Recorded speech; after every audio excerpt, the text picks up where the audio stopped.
Why Pablo Escobar became a drug lord.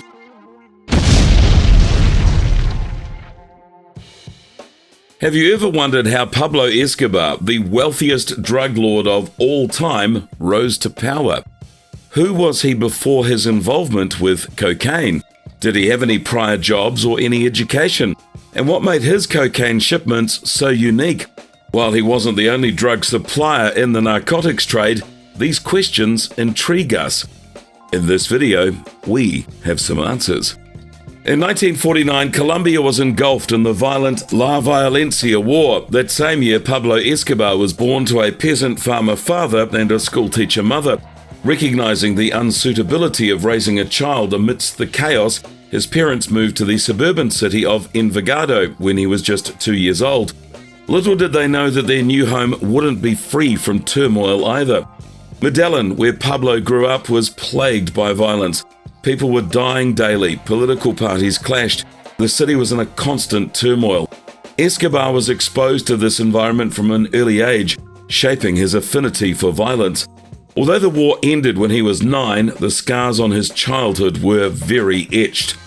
During high school, Pablo, along with his cousin Gustavo Gaviria, started engaging in petty crimes like forging diplomas and altering grades. However, he dropped out just before turning 17 to fully immerse himself in the dangerous gangster life on the streets of Medellin.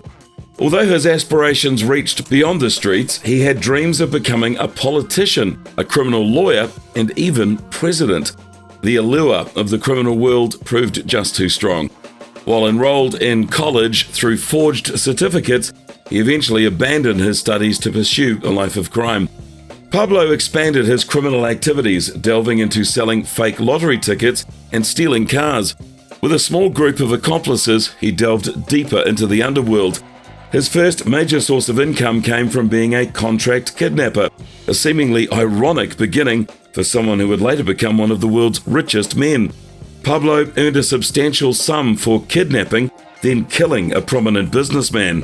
While his job provided some financial security, rumors began to circulate about a new, highly profitable business in Medellin, the cocaine trade.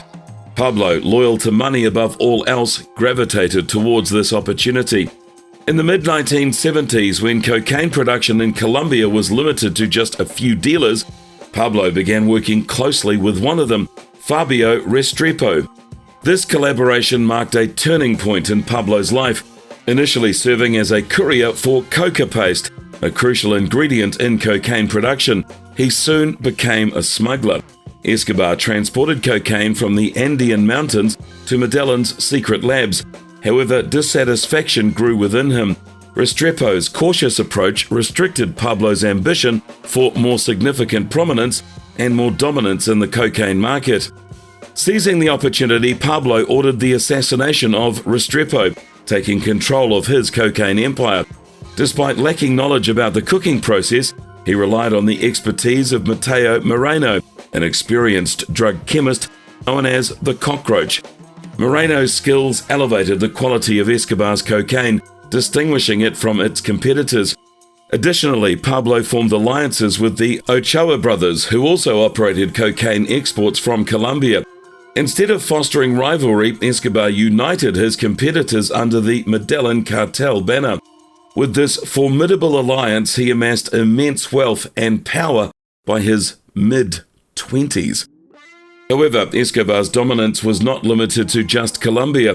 He sought to infiltrate the American market and found a key collaborator in Carlos Leda. Carlos devised a sophisticated transshipment network, enabling the smuggling of large quantities of cocaine across the US border without detection.